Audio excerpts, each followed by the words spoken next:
This may be my final video kind of on this whole ordeal. Man, I don't want to call it backlash. You call it whatever you want to, but whatever it was, you had people that were really irate at the idea of me talking about how this is tracking. It looks like this movie may not actually make money.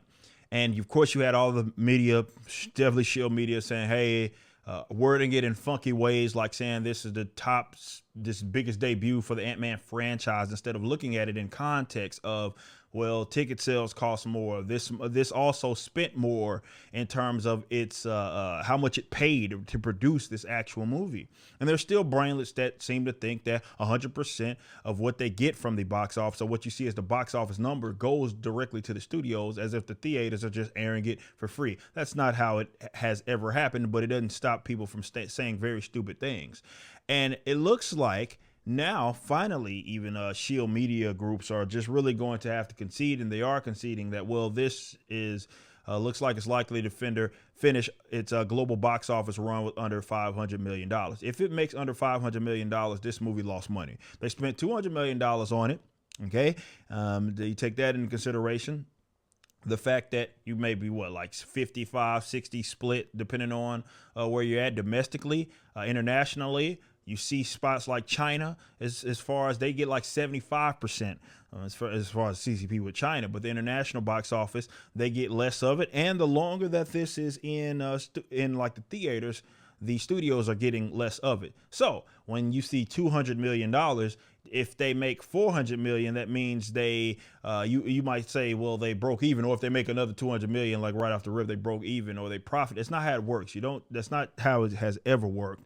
But again, people are brainlets and they don't seem to understand that. But as documented right here, it's finishing under $500 million, which means that if you look at all the math, also marketing, you have to consider that this had a Super Bowl ad. They spent tens of millions of dollars probably on that Super Bowl ad alone. Generally speaking, you're talking at least half is going to be spent of what they spent on to produce it to actually market that bad boy. That's been the kind of the industry standard. It's even more when you look at the fact that this had a Super Bowl ad. So with all that being said, you're looking at more of the $600 million range in order for them to actually break even.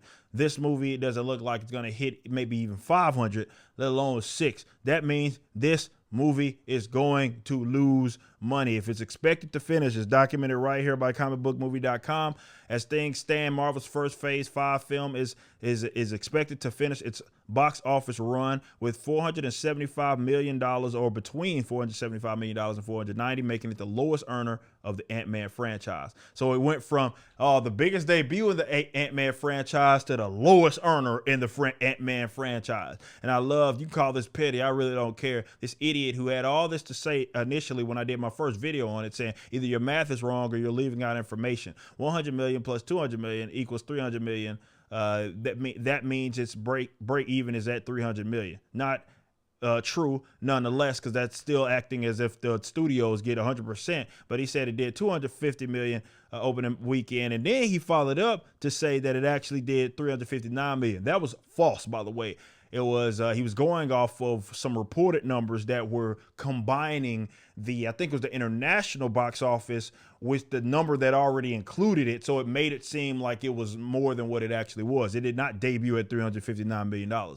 Nonetheless, this is where you're at. They're not going to make any money. You could be mad at me all you want. Be mad at all the other folks. But look, Marvel is going into this next phase laying an egg. This previous phase was an egg. It was a dud. And they did that to themselves.